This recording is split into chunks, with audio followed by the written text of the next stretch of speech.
Buongiorno, I'm Margaret Evans and I'm in Italy and I'm here to show you how I work up my sketchbook diary. Now that might seem a little bit daunting to some of you because it's so busy, so I'm going to take you somewhere lovely and quiet up in the Tuscan hillside first of all to help you build up your confidence.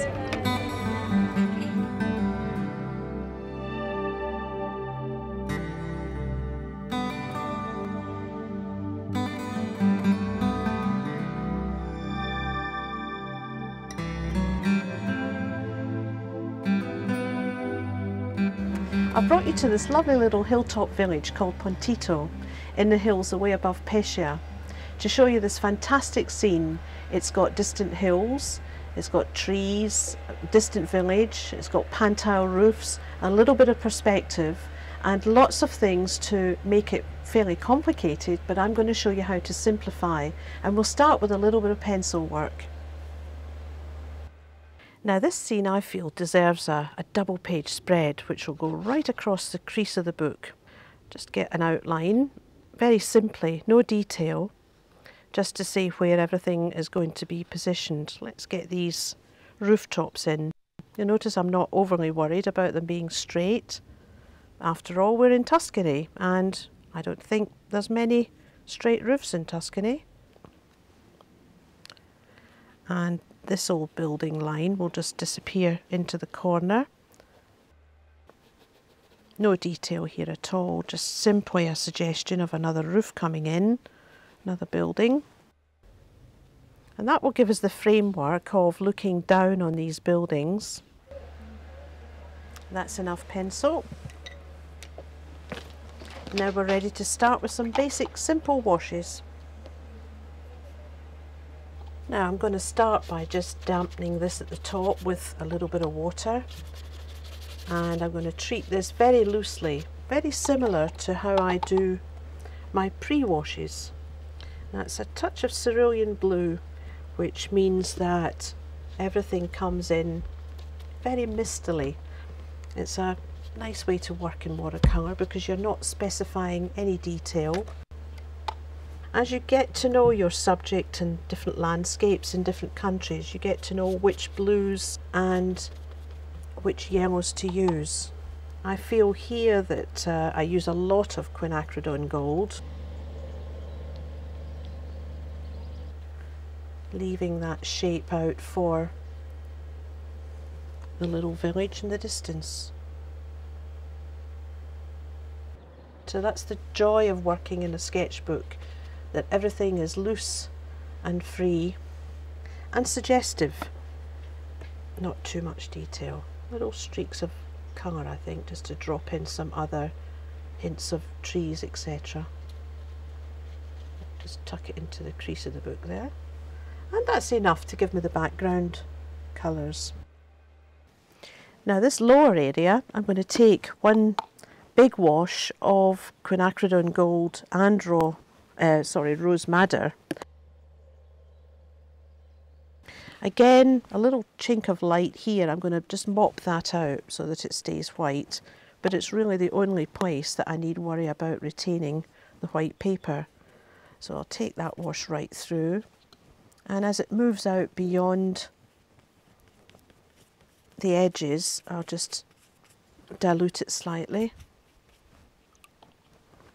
I'm going to leave it at that, let that dry in the sun. And I'm just painting the roof colours with quinacridone gold again and some permanent rose to keep it lovely and bright and strong.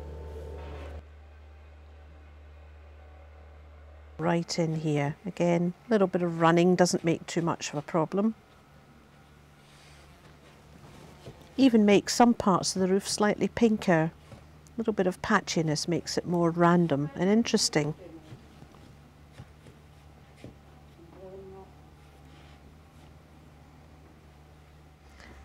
While I've got that on my brush, I'm going to use a little bit of the same colour just to hint all the lovely golden and pink rooftops that are in the village in the distance. Now I'm going to try and complete this with as few colours as possible, but purple is one colour I think is very valid in the shadows, so I'm going to use Windsor Violet and come back to, I had a little touch of cobalt blue earlier, so I'll add cobalt to that and maybe add just a touch of light red to make it slightly duller, because the shadows won't wait for me, they're going to move, so if I don't get them in quickly I'll be in trouble. So I'm going to take them right across that wall. Even if that wall is still slightly damp, all to the better, I think. It makes it a bit more exciting. I'll take it right down here.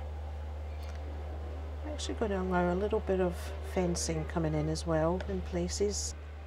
This looks dark when you put it on, but it will dry lighter, and I'll probably have to come back in later and make it stronger, but I'm just mixing my shadow colour with a little bit more of that cerulean blue that I had earlier and take a touch of that over here. A little bit of random shadow just to get the feeling of cast shadows coming across the wall.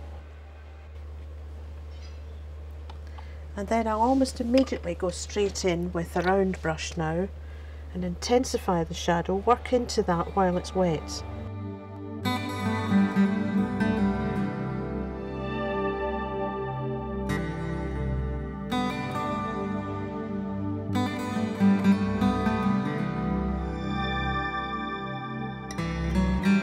What I'd also like to do is go back to the background colour and put in some of these lovely hints of cypress trees. That's my trademark. Whenever I do a little Tuscan scene, it's got to have cypress trees in it. It's very misty this morning and it makes it all the more ethereal, mysterious. So I think that's enough. Again, watch you don't overdo it and spoil the moment. If we have a little bit more trees here, it can be a bit bigger in scale. And I've warmed the colour up with a touch of quinacridone gold again.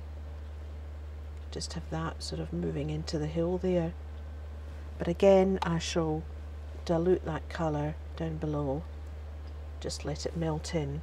So we're beginning to get the feeling, the mood of all these layers of soft hills in the background that are fading into the distance. Now, while green is on my mind, I'm going to use the same colour, cerulean blue and a bit of quinacridone. There's several windows. I'll put one there. I'll just make it the window. Tuck it underneath here, like so. It's nicely subdued because it's already in shadow. I rather like putting shadows in at the beginning of a watercolour painting. I know that's not the traditional way, but for me, I'm looking at it from a oil painter, pastelist point of view, that the strong shadow, it's not going to wait for you to get all the rest done, working light to dark. To me, if I see shadows, I want to get them in right at the beginning before the light changes too much.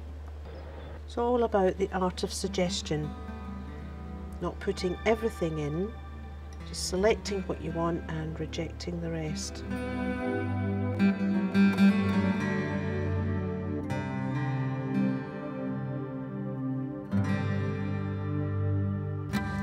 Right, that's enough paint done now, so we're going to touch up a little bit of detail with some pen work now.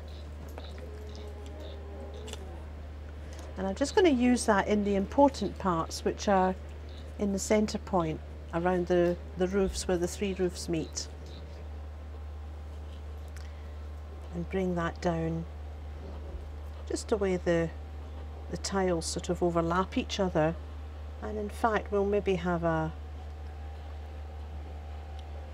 hint of the pattern. That's enough just to give me a little hint of detail on that building.